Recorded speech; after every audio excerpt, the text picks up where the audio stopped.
আমি বলছি যে ছাত্র আন্দোলন থাকবে, ছাত্র আন্দোলন থাকার কারণে 52 হয়েছে, ছাত্র আন্দোলন থাকার কারণে 62 হয়েছে, ছাত্র আন্দোলন থাকার কারণে 69 হয়েছে, 69 হওয়ার কারণে বাংলাদেশ হয়েছে।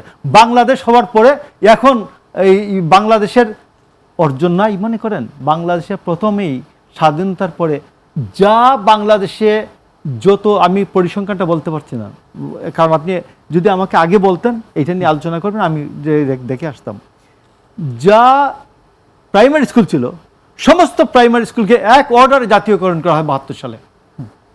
ছাত্র আন্দোলনগুলো কি মোশাররফ ভাই ছাত্র রাজনীতির আদলেই? আমি আপনাকে বলি, ছাত্র আন্দোলন একটা হচ্ছে বিক্ষিপ্ত হওয়া, বিক্ষিপ্ত কিছু ঘটনা হওয়া, আরেকটা হচ্ছে অর্গানাইজড হওয়া।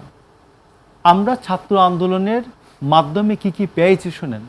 আমরা যারা গরিবের ঘর থেকে উঠে আসছি, গরিবের ঘর থেকে উঠে আসছি, নিম্নবিত্ত থেকে উঠে আসছি, মধ্যবিত্ত থেকে উঠে আসছি, আমরা বাড়িতে যে একটা লাইব্রেরি থাকে এই কালচারটা আমরা জানতাম না। তো আপনি দেখবেন সোনিয়া গান্ধী একদিন একটা সাক্ষাৎকারে বলেছেন, আমার দাদা ঠাকরুন মানে ব্যারিস্টার মতিলাল নেহেরু, জওহরলাল নেহেরুর বাবা, ব্যারিস্টার জওহরলাল মতিলাল নেহেরু, উনি প্রিভি কাউন্সিলে কেউ দেখে নেবেন প্রিভি কাউন্সিল কাকে বলে, মানে সারা 100টা ব্রিটিশ রাষ্ট্রের যে প্রিভি কাউন্সিল ছিল, সুপ্রিম কোর্ট, প্রিভি কাউন্সিলের লয়ার ছিলেন।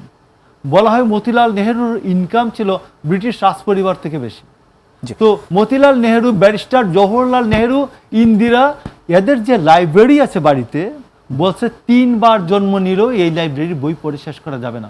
ইডেনের ঘটনার সাথে আমি আপনাকে বলি, এইটা ইডেনের এই ঘটনাটাকে কিভাবে সংজ্ঞায়িত করবেন শুনবেন।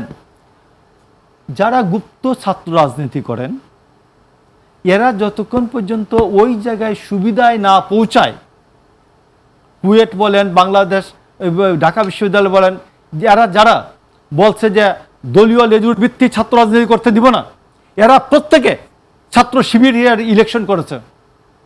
এরা প্রত্যেকে, এই যে উমামা ফাতিমা বলছে না ইলেকশন দলীয় রাজনীতি করতে দিব না, সাধারণ শিক্ষার্থীরা ছিল, তারা পরিবর্তন চায়, কালচারাল পরিবর্তন চায়।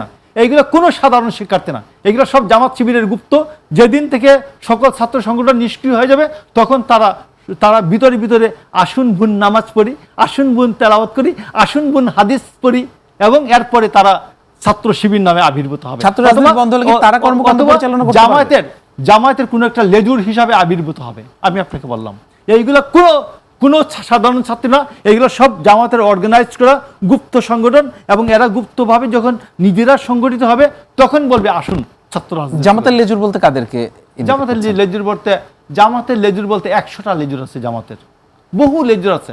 জামাতের প্রকাশিত লেজুরের নাম হচ্ছে ইসলামী ছাত্র শিবির, আর আরও 100টা বিভিন্ন নামে, আসুন হাদিস পড়ি, আসুন কোরআন পড়ি, আসুন দিন কায়েম করি, এইসব নামে বেনামে আরও 100টা সংগঠন আছে।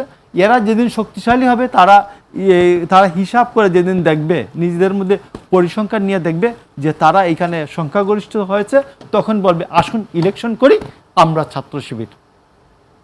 আমি আপনাকে বললাম। তো ইন দ্যাট কেস এই ষড়যন্ত্রে পা দেওয়া যাবে না।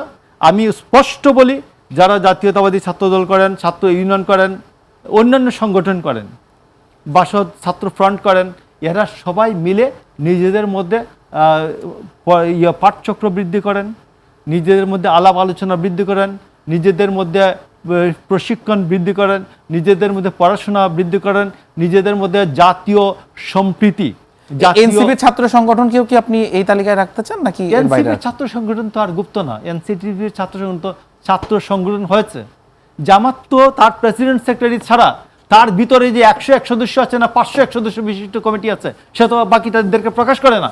জি, আপনি জানেন না। আমি আপনাকে বলি, আমি জামাত ইসলামের ছাত্র শিবির সম্বন্ধে, জামাত ইসলাম সম্বন্ধে আমার কোনো আপত্তি নাই সংগঠন হইতে। আমার আপত্তি হলো তুমি জামাতে ইসলামী, আমি তোমাকে এই নামে তোমার সাথে আমি ফ্রেন্ডশিপ করতে চাই। তুমি ইসলামী ছাত্র শিবির, তোমাকে জেনে আমার সাথে ফ্রেন্ডশিপটা হবে, আমি একসাথে নামাজ পড়বো, কোনো অসুবিধা নাই। তুমি জামাতে ইসলামী এটা আমাকে জানাও, আর না অরিজিনালি নাকি তুমি জাতীয়তাবাদী ছাত্র দলের ভিতরে জামাতে ইসলামী ছাত্র শিবিরের এজেন্ট, এইটাও আমি জানতে চাই। ধন্যবাদ।